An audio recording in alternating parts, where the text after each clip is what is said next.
Hey guys, so it's Lissy's Brain, and I'm here to talk to you about my experience with BPD.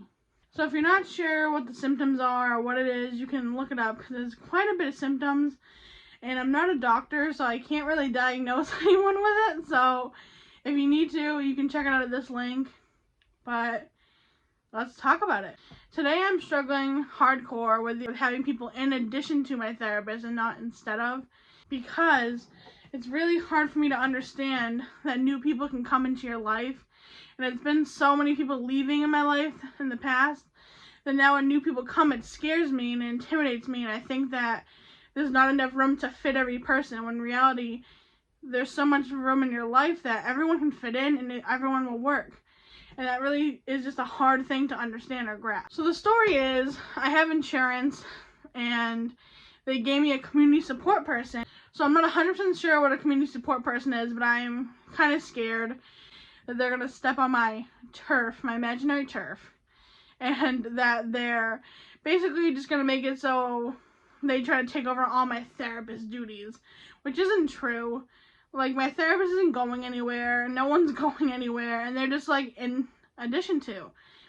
And that really just is a hard idea for me to grasp, and it took me a few hours to work. I had one meltdown about it, but I finally understood the concept that they're just helping me and that they're gonna help me reach the goals and be the person I want to be, and it's just gonna give me a little extra boost to get there, because it's taking me a while to get where I am and I'm not quite where I want to be. So after thinking about all the things that I needed to do to get to where I need to be, I was just thinking about some of the coping skills and reflecting on how I could improve them. When I get told to use them, my first thought is like, yeah, I have a box of them over there, like, let me just go take out my spiralograph and let's draw. And that's really not the case, because there's so many different strategic solutions and so many different options that you just have to find the one that fits for you.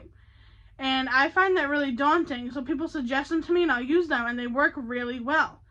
But the fact is, when I have to do this on my own, it scares me, because just the idea of like being told that, oh, go use your strategic solutions, I'm like, oh, well, this person hates me now because they don't want to help me, when in reality they're busy, they have their own life, they're out doing things, and they're just telling me like, hey Lissa, you got it, you can do this, just use your strategic solutions and I trust you, I believe in you, and we can talk about it later. And that is a really hard thing for me to do, because it just scares me and it makes me just not want to do them. But in the end, it all works out. One strategic solution that works a lot for me is the idea of using the facts. So for example, if I'm talking to my therapist and I said, the world is ending and everyone hates me, which is very common, but she'd be like, Alyssa, what are the facts? And for me, I will try to like fudge the facts and be like, well, it seems like they don't want to talk to me. I feel like they're texting weird. And if in your facts you say seems or feel like, it's not a fact. It's your feelings you're trying to twist into a fact, which then helps your case when you're trying to prove it. But reality, people don't hate you as much as you think they do. They don't judge you. And people just have their own lives. And with BPD, it's kind of hard to understand that, because you just feel so intensely that when someone like is a little bit off, you just think it's because of you, but in reality it's just them being busy or them having to do something. Now that is the rest of my vlog for the day.